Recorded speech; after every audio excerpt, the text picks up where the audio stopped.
Good morning students, welcome to online class. Last time हमने हिंदी का lesson 2 धाय माँ पन्ना स्टार्ट किया था। तो आज हम लास्ट टाइम हमने यहाँ तक किया था, स्थान पर लिटा दिया। आज हम नेक्स्ट पैराग्राफ को कर रहे हैं। आप इस स्टोरी को बार बार रीड कर सकते हैं जो पीछे आपने किया है, ताकि आप इसके साथ जुड़ सकें। देखिए, जब बनवीर नंगी तलवार लेकर महल में पहुंचा तो उसने जाते ही कड़क कर धाय माँ से पूछा कि उदय सिंह कहाँ है। बनवीर क्या है, ये सोचता था ना कि मैं उदयवीर को मार दूंगा, यहाँ का राजमहल का सारा राजपाट क्या होगा, मुझे मिल जाएगा। तो वो जाकर धाय माँ पन्ना से बहुत जोर से कड़क आवाज में पूछता है कि उदय सिंह कहाँ है। उस त्याग की मूर्ति धाय माता ने क्या कर रखा था? धाय माता ने अपने बेटे को उदय सिंह के स्थान पर लिटा दिया था, उसके कपड़े बदलकर। धाय माता ने बिना हिचकिचाहट के पलंग की ओर संकेत किया और उसने क्या करा? बिना किसी हिचकिचाहट के जो पलंग था उसकी तरफ उसने क्या कर दिया? पलंग होता है, एक तरह का बेड होता है, मंजा होता है, ये भी इशारा किया कि वो यहाँ पर लेटा हुआ है। उसके देखते ही देखते बनवीर ने, उसके स्थान पर तो क्या था? धाय माँ पन्ना का बेटा लेटा हुआ था।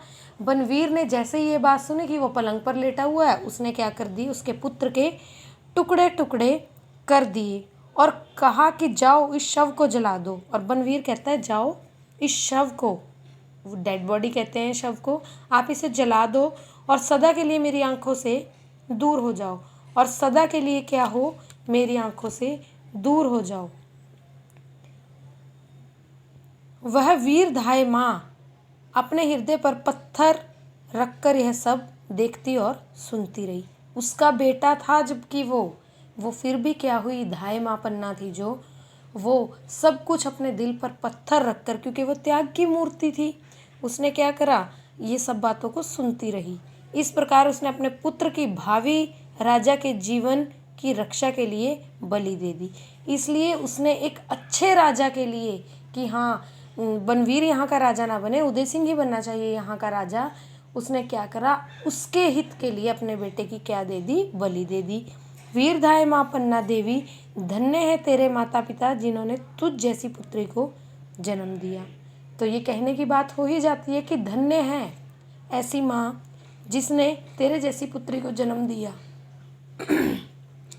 कि एक अच्छे शासक के लिए उन्होंने अपने बेटे का क्या कर दिया? बलिदान दे दिया। इसके बाद त्याग और बलिदान की मूर्ति वीर माता पन्ना देवी ने अपने बेटे का शव उठाया और महल से बाहर आ गई। उसके बाद धाय माँ पन्ना क्या करती है? अपने बेटे की डेड बॉडी को उठाती है और बाहर आ जाती है। अपने हाथों से वो क्या करती है? उसका अंतिम संस्कार करती है और नदी के पार पहुंच गई। वह उदय सिंह को साथ लेकर एक सरदार के पास गई, परंतु बनवीर के भय से किसी ने भी उसकी यहाँ रखना स्वीकार नहीं किया। वो उदय सिंह को लेकर हर राजा के पास, हर एक सरदार के पास जाती है कि आप इसे यहाँ शरण दें, लेकिन बनवीर से सब डरते थे, किसी ने भी उसका ये प्रस्ताव था जो वो स्वीकार नहीं किया। अंत में वह सरदार आशा शाह के पास गई। सबसे लास्ट में वो एक सरदार आशा शाह के पास गई। वह भी कुछ देर सोच में पड़ गया। पहले तो वह भी सोचने लगे। जब आशा शाह की माता को यह मालूम हुआ कि वह दुख से व्याकुल होकर पुत्र के पास दौड़ी आई और क्रोध में भरकर बोली, बेटा तुमने मेरे दूध को कलंकित कर दिया। क्या होता है फिर? आशा शाह की माँ होती है जो, वो भागी हुई आती है, वो कहती है कि, और गुस्से में बोलती है कि तुमने तो मेरे दूध को, यानी बच्चा माँ का दूध पीता है, वो अपने बेटे को कहती है कि तुमने तो मेरे दूध को कलंकित कर दिया। जिस राणा के उपकारों से हम दबे हुए हैं, आज तुम उसी के पुत्र को ठुकरा रहे हो। क्योंकि जो उदय सिंह के पिता थे, उन्होंने बहुत अच्छे काम किए हुए थे। वो कहती है जिन राणा साहब के उपकारों के तले, एहसान के तले हम दबे हुए हैं, आज तुम उनके पुत्र को ही यहाँ रहने से ठुकरा रहे हो।